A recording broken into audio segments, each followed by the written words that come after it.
Hello दोस्तों, नमस्कार। GS with प्रेम की यूट्यूब चैनल में आप सभी का स्वागत है।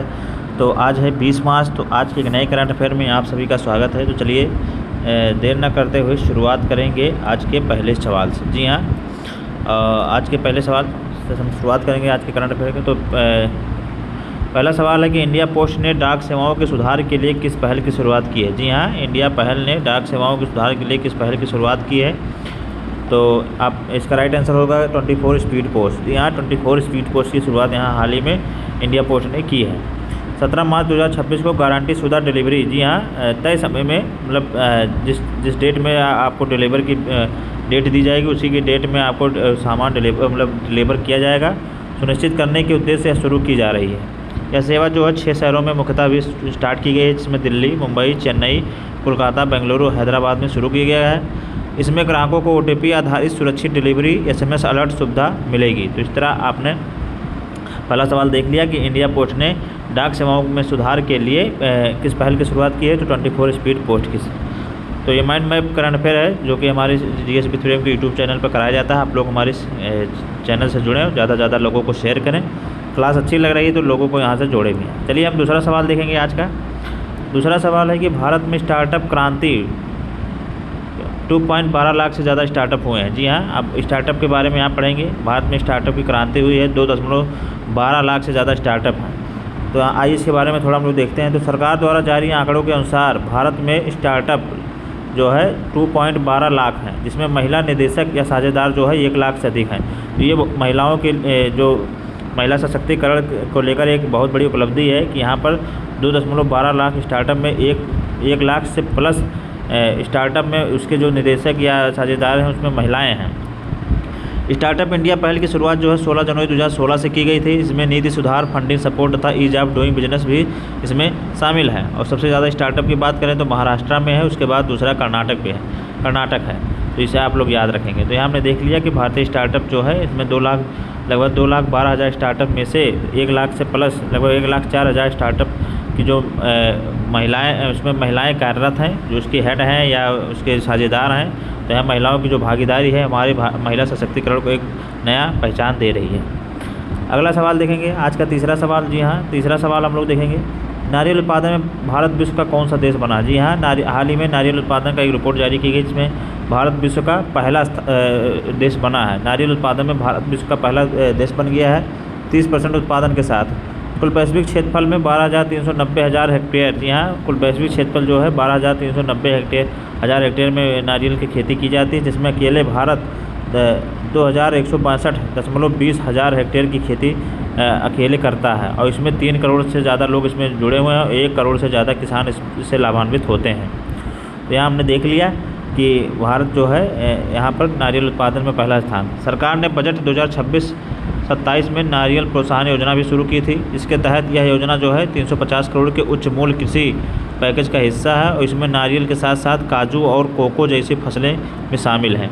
तो यहाँ हमने देख लिया कि सरकार ने भी हाल ही में बजट में नारियल प्रोत्साहन योजना भी शुरू की है। इसमें जो है 350 करोड़ रुपये का बजट जारी किया गया है और इसमें नारियल के साथ साथ काजू और कोको जैसी फसलें भी शामिल की गई हैं। तो इसे आप लोग ज़रूर याद रखेंगे।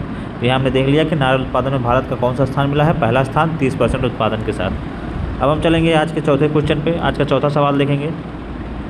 चौथा सवाल है कि मातृत्व अवकाश जो कि दत्तक माताओं के लिए कितना निर्धारित किया गया। जी हाँ, मातृत्व अवकाश जो है दत्तक महिलाओं के लिए 12 सप्ताह निर्धारित है। जी हाँ, हाल ही में भी सुप्रीम कोर्ट ने एक फैसला दिया है।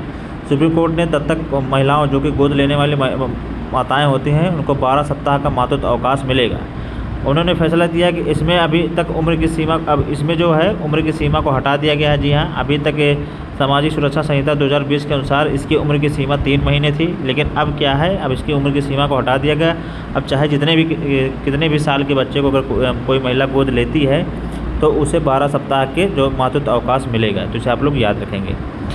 यह फैसला जो है हंसा नंदनी नंदूरी बनाम भारत संघ मामले में आया। अदालत ने सामाजिक सुरक्षा की धारा 60(4) को असंवैधानिक करार दिया है और अनुच्छेद 14 जो है समानता के अधिकार और अनुच्छेद 21 जो है जीवन के अधिकार का उल्लंघन करता है। तो यहाँ हमने इसके अवहेलना देकर यहाँ पर जो है सुप्रीम कोर्ट ने अदालत ने सामाजिक सुरक्षा की धारा 60(4) के तहत इसे असंवैधानिक करार दिया था।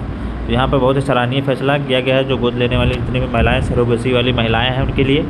तो इसे आप लोग ज़रूर याद रखेंगे। हमारे एग्ज़ाम में यहाँ से क्वेश्चन भी बन सकता है। अगला सवाल देखेंगे आज का, और यहाँ पर हम थोड़ा देखेंगे कि पितृत्व अवकाश। जी हाँ, पितृत्व अवकाश पर भी सुप्रीम कोर्ट हमारा विचार कर रहा है, तो इसके बारे में भी आप लोग याद रखेंगे। हो सकता है आगे चलकर पितृत्व अवकाश के बारे में भी कोई फैसला सुप्रीम कोर्ट के द्वारा देखने को मिले।